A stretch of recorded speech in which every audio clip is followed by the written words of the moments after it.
Yes, sir.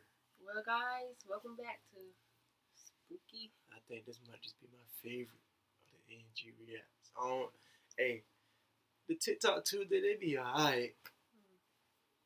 And then some of the reactions be alright too. But Spooky's scary. But the spook that just behind me, you know what I'm saying, on the edge, is just behind me. I said edge.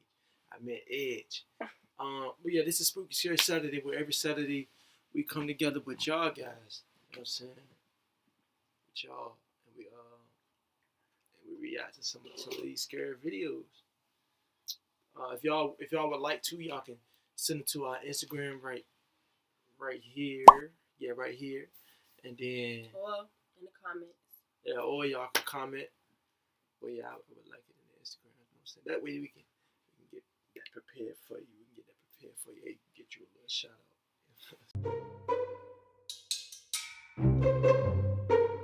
Oh, but yeah, this first video. Don't forget to like and subscribe and comment.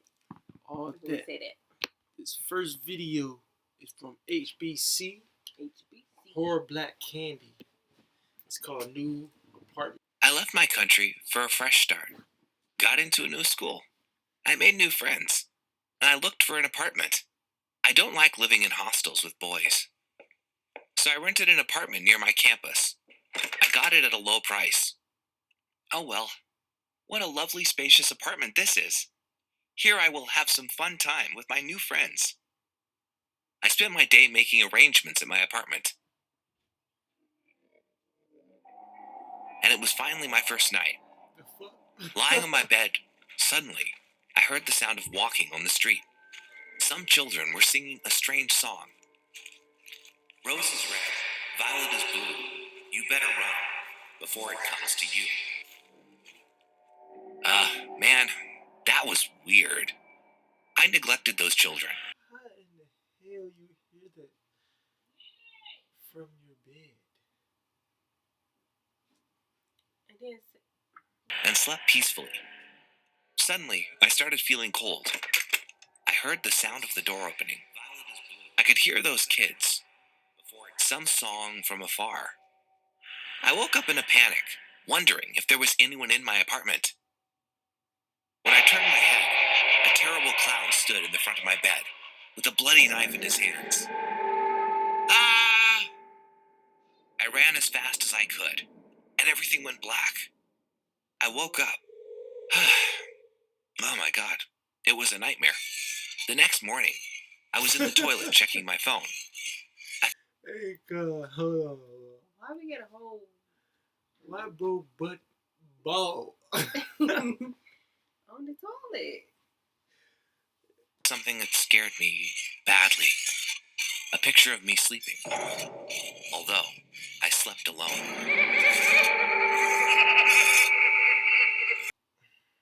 I ain't like that one. Yeah, bro.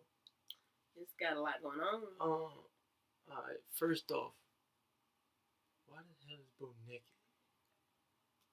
Second of all. And then the ending it really didn't make sense.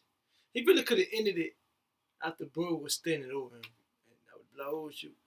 Yeah, that was tough. He scratched the hell out of that shit. Yeah, he did. But you can tell they just starting. You can see some of the if you paid attention, some of the lip sync was off just a tad bit. Yeah, Horror Black Candy, HBC. But next video. Alright, this next video is True Creepy Neighbor Horror Story by Wancy Entertainment. We used to have this neighbor back when I was 15, and I didn't find this out until years later, but he basically was the sole reason we ended up moving out of the house we were living in at the time. So the way my dad tells it, it all started when the guy started making something in the shed in his backyard. Obviously, he was entitled to do whatever he wanted on his property, especially during the daylight hours, but my dad said all the sawing and hammering noises were a real pain in the butt. He figured it'd only be a couple of days, but a week went by and the guy was still making all this noise in the evenings and on weekends. It went on late into the night on a bunch of different occasions, and my dad had to go over and threaten to call the cops to get him to knock it off. Seems a little extreme, I know, but Dad had already tried asking nicely, and the guy was just a total jerk, so it was the only thing that seemed to work. After that, the guy kept the sawing and hammering to reasonable hours. Still a pain, apparently, but nothing he didn't have the right to. But then, my dad looks over the fence one day and sees the guy carrying a whole bunch of chains into the shed. Then the next thing he knows, the guy is carrying all these shackle-looking things into the shed, the kind you use to keep a person prisoner. Dad asks what he's building in there, but the guy is all, "Mind your business, mister," saying things like that. My dad is starting to get pretty nervous about the whole thing, and he's close to calling the cops because it was obviously looking incredibly shady, and maybe it'll get the guy to stop hammering and sawing all freaking day, too. But still, he holds off for one night too long, and that's when he hears a scream coming from the guy's backyard. He says it was one of those screams of the blood-curdling variety, and he goes outside to listen, then hears a few more muffled sounds coming from the shed where the guy was building, whatever it was he was building in there. He tries looking over the fence to get an idea of what's going on and sees our neighbor walking out to the shed, covered in blood, with something sharp and shiny in his hand. But just before he closes the door, Dad said he caught a glimpse of someone strapped onto some kind of big wooden board. That was it. My dad runs back inside, calls the cops, and tells them something messed up is happening in our neighbor's backyard. How he has been building some kind of torture device or whatever, and how he thought he was in the process of basically murdering someone in there. The cops show up, but they don't make it into the backyard. They just drive off after talking to the guy. My dad calls the cops back and asks them what they're thinking, and they need to get into that shed right away because something unspeakable is happening in there. They tell them that they can't get into the guy's place without a warrant, that the guy had a bandaged hand and claimed the blood was because he had an accident. The cops seemed happy enough with that explanation and had gone back to their precinct. But they were in the process of getting a warrant because of my dad's claim that he'd seen a body in there, and because of how urgent it was, it might only be a few hours before they could get one signed by a judge. Then boom.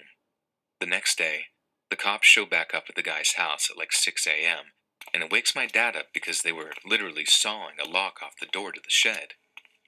He watches all freaking morning, and get this, they carry out the body he'd seen in that shed. Only it wasn't a body. It was like one of those mannequin-type things, and it had blood all over it.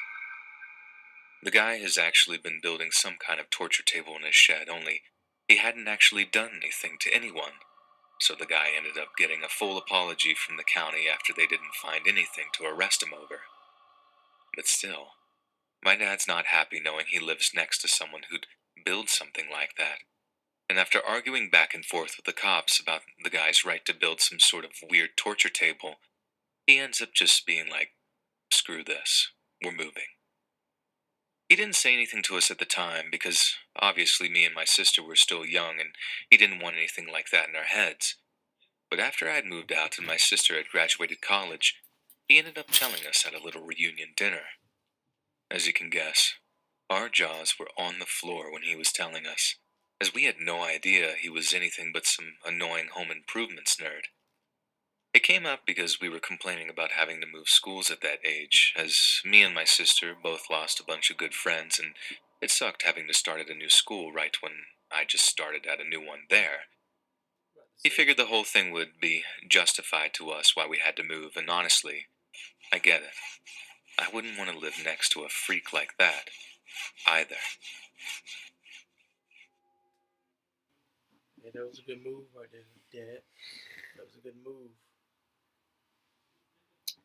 Yeah. I would never stay there either. I ain't gonna lie to you. Yeah, it's crazy. It's okay. Next video. Alright, so this next video is called Night Night Nancy by Louis Farinella. Louis Fair. Yeah, I got that right. Night Night Nancy. Let's get right into it. Night.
built like she would do MMA or something.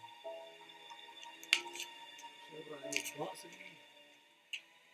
Swimmer.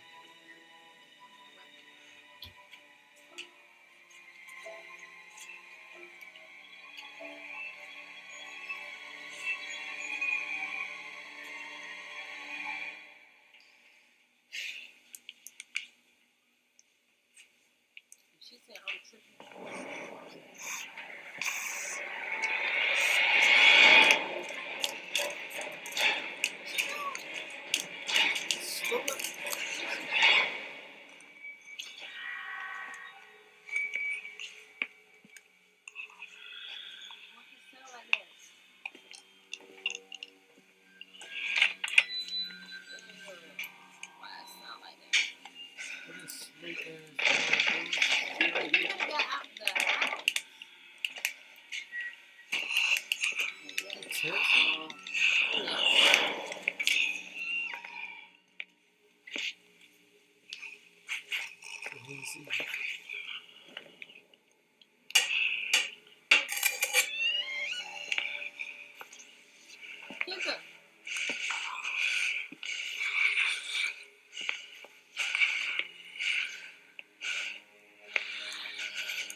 She's still texting.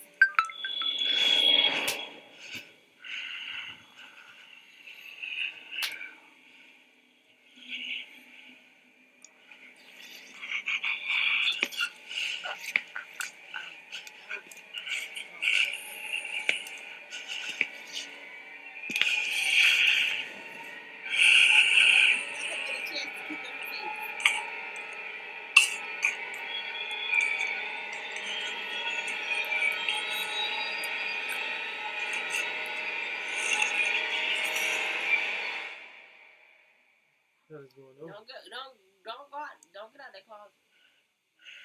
Do not get out the closet.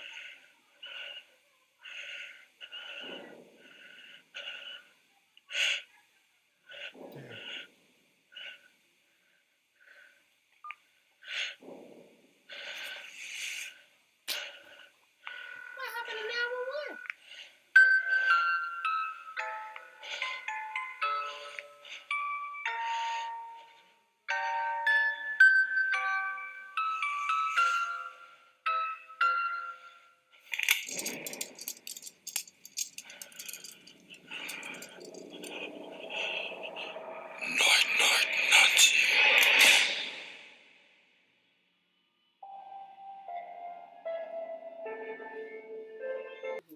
I like that. I like that one. She's slow. She should have got out the house. No, that run, that ain't no trying to get away run. That's a I'm trying to die run. Oh no, that Lloyd's messed me up there. Alright, I can't do it. The ending was kind of weird though. Like, why the dude didn't pop up with the mask and some shit? Like, who the hell is that? Is that Josh? Yeah. Who is that? That couldn't I don't know be who Josh. died. That was a girl. I'm talking about the dude that popped up at the end. Who was that? We don't know who that was. We don't know the origin of that. I guess. Let's get it. Yeah, I tried to plan it, but you couldn't see it. I wanna be it. I'm trying to have it tonight.